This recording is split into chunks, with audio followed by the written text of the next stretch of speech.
गंगा किनारे बनी एक छोटी सी झोपड़ी। सुबह की हल्की धूप इसके ऊपर धीरे धीरे फैल रही है।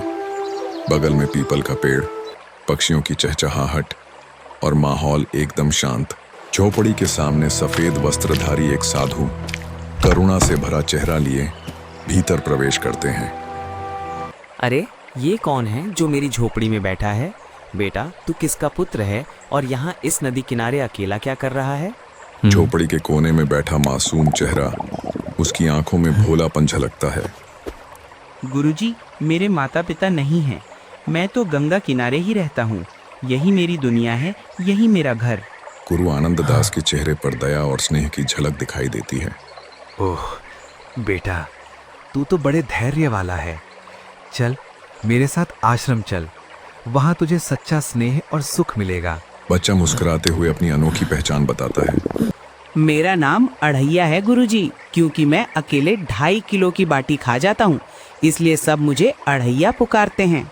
गुरु आनंददास की मुस्कान और ठहाका झोपड़ी के वातावरण को हल्का बना देता है। वाह बेटा, तू तो बड़ा चतुर और हंसमुख है। चल, तेरी खुशी में ही आनंद है। चलो अब हम आश्रम चलते हैं। शांत और पावन आश्रम में गुरु नियम समझाते हैं। सुन बेटा, हमारे आश्रम का एक नियम है। हर एकादशी को उपवास रखा जाता है। उस दिन कोई अन्न नहीं खाता, बस भक्ति और ध्यान किया जाता है। अढ़ैया माथा खुजाते हुए नियम पर उलझा दिखता है। मतलब उस दिन खाना बिल्कुल नहीं मिलेगा गुरुजी?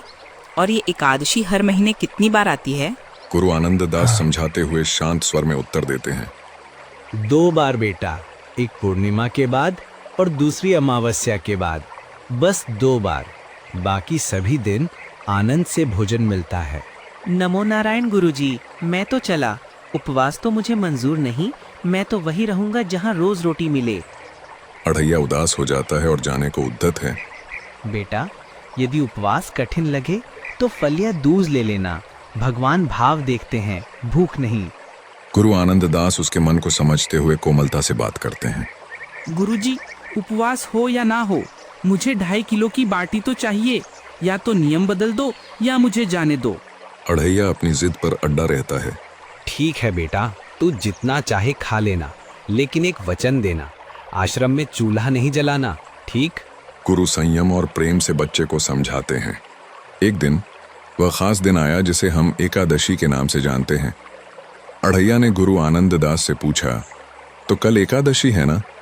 क्या मैं आटा लेकर चल सकता हूँ? गुरु आनंददास ने उसकी मासूमियत पर मुस्कुराते हुए कहा, बिल्कुल बेटा, जितना चाहो आटा लेकर जा सकते हो, लेकिन एक बात याद रखना, आश्रम में चूल्हा जलाना मत। अगले दिन जब पूरी धरती एकादशी के पावन व्रत की तैयारी में थी, अढ़ैया ने अपना बैग सहेजा और आटे का बोरा लेकर जंगल की ओर चल दिया। उसके दिल में नए नियम की समझ और अपनी जिद का उल्लास दोनों समाये हुए थे। जंगल की पवित्र हवा को छूते हुए उसके कदमों में उम्मीद की चमक दिखाई दे रही थी। वह जानता था कि वह उस पथ पर चल पड़ा है जो उसे भक्ति और पूजा के साथ साथ अपने भगवान के और करीब ले जाएगा। अढ़ैया जंगल में लकड़ी जलाकर भोजन बनाता है। वातावरण सादगी से भरपूर। अढ़ैया भोजन की थाली आगे रखकर श्रद्धा से हाथ जोड़ता है। गुरुदेव के ठाकुर जी, अब पधारिए। ये भोजन आपका है। पहले आप ग्रहण करें, फिर मैं खाऊंगा। अचानक वातावरण में उजास फैलता है। एक दिव्य प्रकाश झोपड़ी को चमका देता है। अढ़ैया ईश्वर के सामने अपनी जिज्ञासा व्यक्त करता है। अढ़ैया, मैं तेरे गुरु आनंददास का ठाकुर हूँ। तेरी भक्ति ने मुझे बांध लिया है। तू बड़ा प्यारा बालक है। तेरे मन की सच्चाई ने ही मुझे यहाँ आने पर विवश किया। अरे, गुरुजी तो कहते थे ठाकुर जी नहीं आते, और आप तो खुद चले आए। इसका मतलब गुरुजी ने गलत कहा। तू बड़ा प्यारा बालक है। तेरे मन की सच्चाई ने ही मुझे यहाँ आने पर विवश किया।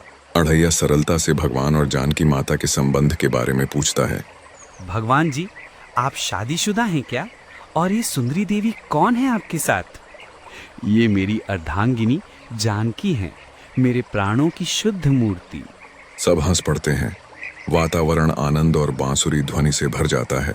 कई एकादशियों की पूजा और भोग के दृश्य, श्रद्धा का वातावरण।